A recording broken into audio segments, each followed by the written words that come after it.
These two books are so good. I finished this one last night and it's so amazing, and I just wanted to share my feelings about this because they're really good and they just are amazing, and they captured this like feel of being happy in like loving books in such a different way than the other books I've read so far. The books love books, and that's just beautiful. And I have so many feels about this that I wanted to share it with you. I finished Fangirl about a week ago, and Fangirl made me fangirl. It's just so wonderful. I want to read more about these characters, but I kind of think that Rainbow Rowell, the author, is kind of done with them, but I'll explain a little bit what the book is about without spoiling anything. Basically, Fangirl is about these two identical twins, Kath and Ren, who go to college. Up till then, they've done everything together. Ren kind of wants to get away from that and be her own person, where Kath doesn't really see the reasoning for that. And in their world, there's this series called Simon Snow, who basically is our Harry Potter, but they don't have Harry Potter. So Rainbow Rowell has created this character, Simon Snow, and created this whole franchise and these books in Fangirl. They have 7 books of Simon Snow, and the 8th one is coming out, and Kath writes fan fiction about Simon Snow. Of course, we don't actually know what happens in these 7 books, except for the little snippets that Rainbow Rowell has written herself, but pretends that these are from the Simon Snow series. And we also get to read some of this fan fiction ourselves when Kath is reading it out loud to Levi, who is really interested in her fan fiction. There's of course far more to say about Fangirl, but I finished Carry On last night, and I just have so many feelings. And a lot of my friends know that I love reading, but if you've never experienced me reading in a room with you, I respond to what I read. And I was reading this on the train on Wednesday. I was with one friend who knew me pretty well, and then some friends from school, and when the thing that happens that I wanted to happen happened, I was on the train. I was so excited. The fanfiction from Fangirl is written down in Carry On. So it's fanfiction, but for us it's not, because it's a novel that we don't know what the fanfiction is based on. So basically it's just a whole new novel, and it's wonderful. It has magicians and magic and dragons and vampires and all of these magical creatures. So it's all of like the magical creatures that we are used to, but like combined, and it's better and it's lovely, and there's so many good things about this book, but it's just so good. And I finished it last night. I wish I could read it again without knowing what would happen. If you haven't read these and you really want to read them, get out now, because I am going to start talking about what actually happens in these books.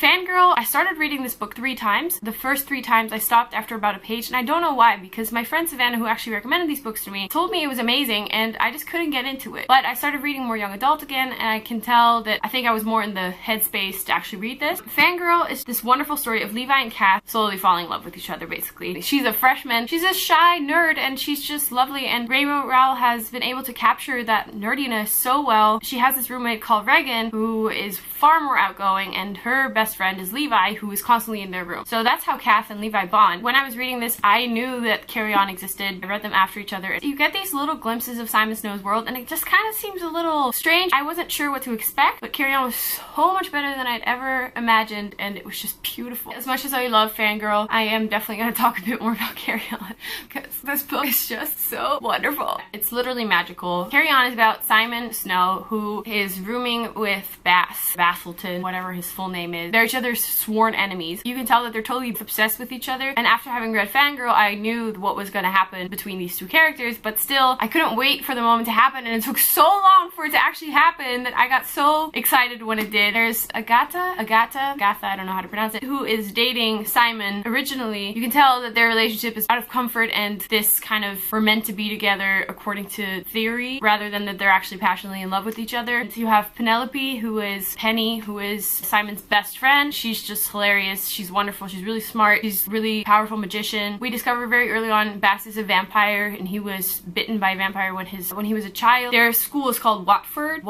and their school was attacked when he was a baby, and his mom used to be the headmistress. The maid, she was killed in this attack, and he was bitten. Bass is just this like tortured soul who doesn't believe he has a soul. We pretty early on do discover that Bass is completely in love with Simon. Simon just isn't aware of his love for Bass yet, even though he's completely obsessed with him and follows him for years. This book follows their last year at school, and Bass doesn't show up for a really long time. Basically, Simon is just completely lost without Bass and doesn't know what to do with himself, and he doesn't eat, and he's just completely sad the whole time. And then when he does show up, it's just this magicalness of being so happy for them and just waiting for everything to happen. And then there's this big fight because Simon has more power than any other person in their world, and then there's the insidious humdrum. Well, they've called him that. Basically, that's their Voldemort. Oh, and they have this weird thing with their spells. The spells they use aren't like their own, like in Harry Potter, but they have to be sentences that are said in the normal world, so the human world. And if we stop saying these phrases, they can't use that spell anymore. So their spells sound really weird because those are phrases that we all use in real life, but they're saying them as spells. They work. So they have this spell called "There's Nothing to See Here," which is when they want people to stop looking or forget what they were looking at or as you've been. And it's just so funny because it's interesting how their world has to align with the human world in order to function and like exist, because Simon has so much power, and whenever he uses his magic, it takes up too much of the magic in the world. So it's like this idea that there isn't an infinite amount of magic, and they can't use phrases if we stop saying them. So like those kinds of things were just really interesting, and I really loved how this world, I wish there were more books and there was an actual 8-book series because it's just so good. I love the fact that Agatha